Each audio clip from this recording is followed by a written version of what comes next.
Kali ini kita akan mengulas sedikit tentang 4 kultur pendukung yang ada di Indonesia. Sepak bola tanpa kehadiran penonton di tepi lapangan ibarat sayur tanpa garam. Hambar. Kehadiran mereka dengan segala bentuk dukungan menyuntikkan tambahan tenaga bagi para pemain yang berlaga. Awalnya hanya kerumunan yang datang untuk menyaksikan dan memberikan dukungan kepada tim andalan. Perlahan terbit kesadaran untuk berkumpul dalam satu wadah. Kepada Beritagar.id, Fajar Junaedi, dosen ilmu komunikasi dan penulis buku Merayakan Sepak Bola, Fans Identitas, dan Media, menyebut ada dua pendekatan untuk mengidentifikasi munculnya kelompok supporter, terutama di Indonesia. Pertama yang berkembang melalui kultur atau budaya. Kelompok ini terbentuk secara organik lantaran disatukan oleh interaksi simbolik, seperti klub logo, dan ragam nyanyian chants dukungan. Contoh paling bagus dari kelompok ini adalah kehadiran Bondo Nekat alias bonek kelompok supporter Persebaya, Viking Fans Persib Bandung, Jakmania pendukung Persija Jakarta dan Aremania, sebutan untuk pendukung tim Arema FC di Malang. Pendekatan kedua yang berkembang melalui struktural fungsional laiknya organisasi masyarakat.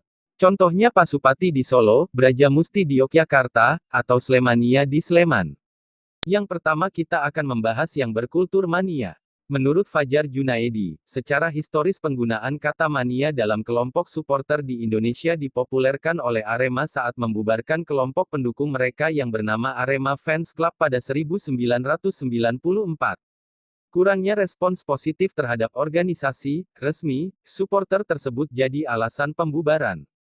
Ovan Tobing, penyiar radio yang sering menjadi Master of Ceremony dalam pertandingan-pertandingan Arema di stadion, lantas mengusulkan pembentukan kelompok supporter baru bernama Aremania.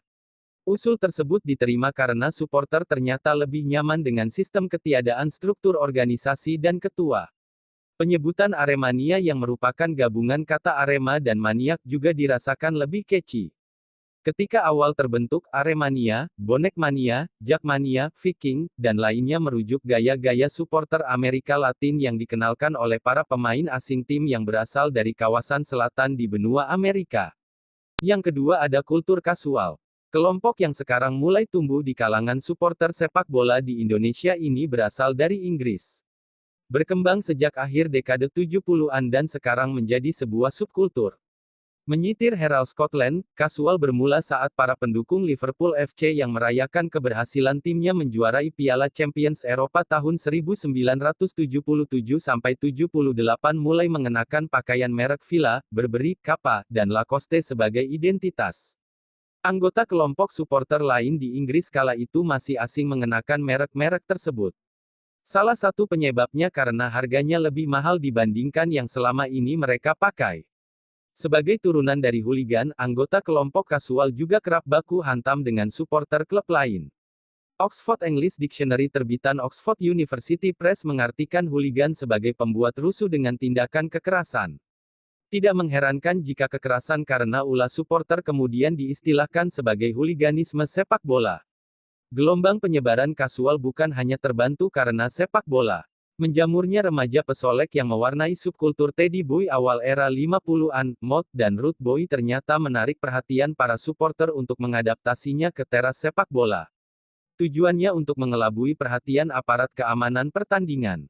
Menjadi kasual adalah cara untuk memisahkan diri dari pendukung biasa melalui pakaian dan gaya hidup. Yang ketiga ada kultur ultras. Berbeda dengan kasual yang laiknya hooligan doyan atau fokus mencari kekerasan, ultras yang berkembang pesat di Italia mendatangi stadion untuk menunjukkan kegairahan berlebih saat mendukung tim andalannya bertanding. Menempati sudut tertentu di dalam stadion, biasanya di belakang gawang, alias curva, ultras akan memberikan dukungan secara konsisten selama pertandingan berlangsung dipimpin oleh capo alias dirigen yang memegang megafon. Kelompok ultras mewarnai stadion dengan gaya dukung teatrikal dengan beragam koreografi, kibaran panji-panji berukuran besar, chants bila perlu menggunakan suar dan bom asap warna-warni karena stadion juga diibaratkan spektakel. Pun demikian, terkadang mereka juga dapat menggunakan kekerasan. Saat duel, kelompok ini punya aturan yang kemudian dikenal sebagai Ultras Codex.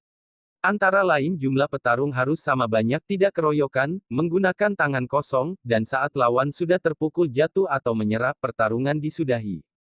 Apapun risiko yang diterima pihak yang kalah tidak boleh diteruskan ke pihak kepolisian. Itulah ulasan kecil dari keempat kultur supporter yang ada di Indonesia yang sebagaimana sekarang pesat berkembang.